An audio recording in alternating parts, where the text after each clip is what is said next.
Oi, bem-vindos ao Sociologia para Enem. Hoje falaremos sobre o Estado patrimonialista. E não se esqueça, no final teremos a resolução de uma questão do Enem. Preparados? Então vamos lá!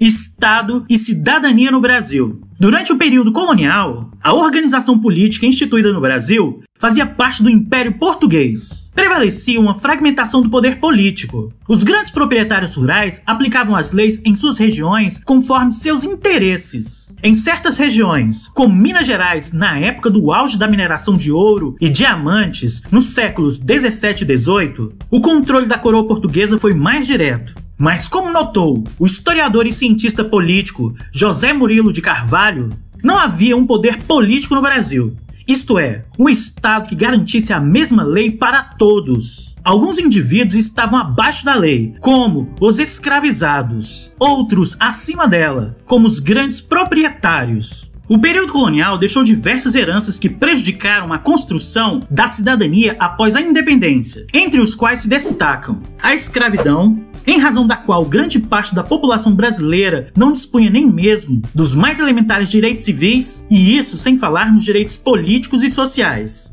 O poder absoluto dos grandes proprietários dentro das suas fazendas, onde a lei simplesmente não entrava, eles mesmos administravam a justiça, de acordo com seus interesses pessoais. Um Estado herdado dos portugueses, marcado por grande confusão entre o público e o privado.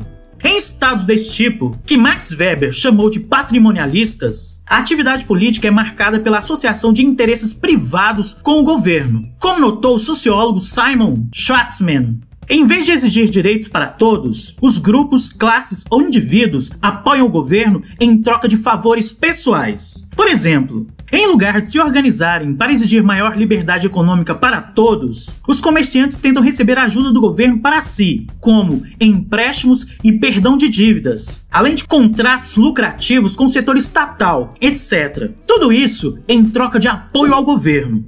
Em um Estado moderno em que predomina a democracia, os grupos, classes e indivíduos lutam por leis, que valem para todos em qualquer situação. Em um Estado patrimonialista, em vez de lutar por direitos, os grupos, classes e indivíduos pedem favores de acordo com as circunstâncias. Segundo o sociólogo, jurista, historiador, cientista político Raimundo Faoro, o Estado patrimonialista é marcante na história do Brasil, fruto de relações estabelecidas ainda no período de colonização portuguesa. Você já pensou nisso? Como você vê o governo? Se uma ação do governo reverte em benefício, você enxerga isso como um favor pessoal ou como um direito? Se você estivesse no governo, como se comportaria? Daria emprego para seus amigos e familiares? Você acha que esses empregos seriam seus para distribuir? Ou bens públicos pertencentes a todos os brasileiros? Essa visão de que os bens do governo são propriedade dos ocupantes de cargos públicos, infelizmente, é muito comum entre os brasileiros e está intimamente relacionado ao caso de corrupção do país. Perfil Raimundo Faoro. O gaúcho Raimundo Faoro nasceu em Vacaria, em 1925. Em sua obra Os Donos do Poder, de 1958, produziu um dos exemplos mais bem-sucedidos de aplicação das teorias de Max Weber à realidade brasileira. Nela descreve como a colonização portuguesa implantou no Brasil um Estado patrimonialista, em que não há fronteira clara entre o público e o privado. O Estado é frequentemente administrado como se fosse propriedade dos que o controlam. Essa característica estaria na origem de muitos problemas persistentes na história brasileira, como é o caso da corrupção. Faoro também teve atuação política importante como presidente da Ordem dos Advogados do Brasil, a OAB, entre 1977 e 1979, época da ditadura militar. Sob a sua presidência, a OAB se destacou na luta pelas liberdades democráticas. Desde a publicação de Os Donos do Poder até o momento atual, o Brasil passou por grandes transformações, tornando-se um país predominantemente urbano e se industrializou. Nos últimos anos também se tornou um país democrático. Muitos estudos recentes procuram atualizar a discussão promovida por Faoro, levando em conta esses novos fatores. Com isso, pode-se perceber que as teses desenvolvidas por esse autor, morto em 2003, continuam imensamente influentes e respeitadas, mesmo entre os estudiosos que delas discordam. Nessa herança colonial estão as origens de muitos problemas atuais da sociedade brasileira. De um lado, a extrema desigualdade social e a exclusão de grande parte da população dos direitos mais elementares. Do outro, um Estado bastante comprometido com interesses particulares, que busca tirar vantagem do patrimônio público, prática que hoje em dia chamamos de corrupção. Na luta pela cidadania, a mais notável transformação política no Brasil no século XIX foi a abolição da escravatura, em 1888. O abolicionismo foi o primeiro grande movimento social brasileiro. Como resultado, os negros passaram a ter, ao menos, o mínimo de direitos civis. Entretanto, a abolição não foi acompanhada de qualquer esforços dos ocupantes do governo para integrar os recém-libertos à sociedade brasileira. Os negros não receberam nem educação, nem terra. Duas coisas que poderiam lhes garantir participação na economia nacional. A proclamação da República não trouxe mudanças significativas para a cidadania brasileira. Parte do poder passou do governo central para os estados, nas quais as mesmas oligarquias continuavam mandando. As eleições, que já existiam no período do Império, continuaram sendo fraudadas, de modo que não é possível falar de progresso dos direitos políticos. Os direitos civis, mesmo após o fim da escravidão, ainda eram frágeis, e os direitos sociais mal apareciam no discurso oficial. A Revolução de 1930 foi um divisor de águas na história da conquista de direitos no Brasil. Houve avanços políticos importantes, como o direito do voto feminino, conquistado em 1932. Porém, em 1937, teve início a ditadura do Estado Novo, que infelizmente reverteu as conquistas democráticas. A ditadura de Getúlio Vargas foi, aliás, o único período da história brasileira em que não foram realizadas eleições, nem mesmo as fraudulentas.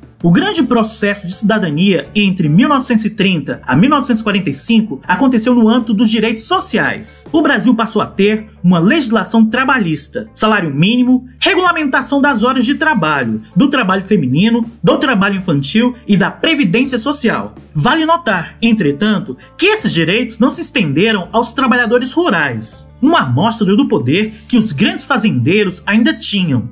Para José Murilo de Carvalho, a conquista dos direitos sociais, antes dos direitos políticos e dos direitos civis, teria causado consequências importantes. O reforço da ideia de que a população poderia no máximo esperar que o poder executivo, ou seja, o presidente da República, lhe desse direitos. Essa impressão teria sido ressaltada pelo fato de que, no primeiro período democrático brasileiro, de apenas 19 anos, isto é, de 1945 a 1964, apesar dos brasileiros terem conquistado significativos direitos políticos, quase não houve progresso nos direitos sociais. Também é importante notar que, entre 1945 e 1964, o direito ao voto não se estendia aos analfabetos, que eram a maioria da população brasileira.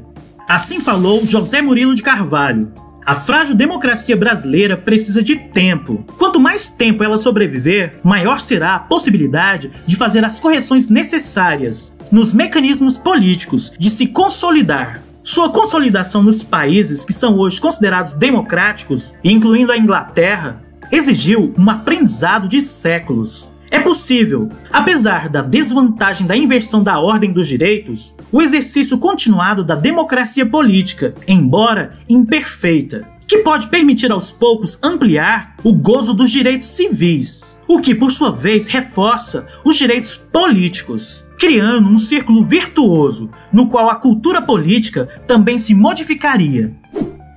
Ok, agora vamos à questão. Patrimonialismo é um modelo de administração típico dos estados absolutistas europeus e tinha como principal característica a não distinção entre o que era bem público e o que era bem privado. Em outras palavras, não havia distinção entre o que pertencia ao Estado e o que pertencia ao detentor do poder. No caso de Portugal, o rei Dom Manuel I, se esse modelo estivesse vigorando hoje no Brasil, seria o mesmo que dizer que o presidente da República seria dono de todos os bens do Estado brasileiro, móveis, imóveis, utensílios, acessórios, enfim. Tudo seria dele, porque no Estado patrimonialista prevalece a seguinte mentalidade: tudo que pertence ao Estado pertence também ao detentor do poder. A sobrevivência de práticas patrimonialistas na administração pública brasileira pode ser observada no: alternativa A, nepotismo, emprego em cargos administrativos das esferas federal, estadual ou municipal, de familiares de agentes públicos, como extensão do poder pessoal desse agente empregador, sem passarem pelo crivo do concurso público. Alternativa B, patriarcalismo, controle de um governo de um estado pelo patriarca mais graduado entre as famílias da elite econômica local. Alternativa C, clientelismo, uso do poder carismático de um agente público como forma de garantir o controle desses projetos e programas urbanísticos de setores públicos. Alternativa D, municipalismo, expansão do poder das lideranças locais, que gerenciam as rendas públicas em parceria com os sindicatos rurais. Alternativa E, federalismo, divisão geográfica e territorial do país, ficando cada unidade sob a liderança e o controle de uma oligarquia partidária. Ok, como vocês perceberam, a alternativa A é a alternativa correta. O nepotismo é uma grande praga da política brasileira, que precisa ser combatida de todas as formas possíveis. Ainda hoje, há uma prática chamada de nepotismo cruzado, ou seja, é quando alguém que ocupa um cargo público se acha no direito de contratar pessoas de um outro agente também que ocupa um cargo público. Ou seja, olha, você contrata os meus parentes e amigos próximos e eu contrato os seus parentes e os seus amigos próximos. Então, evidentemente, essa é uma prática absurdamente censurável e, como eu disse no início, precisa ser combatida. Ok, por hoje é só. Caso você tenha gostado, dê um like, assine o canal e compartilhe com os amigos. Todo comentário é bem-vindo. Forte abraço e vitória sempre!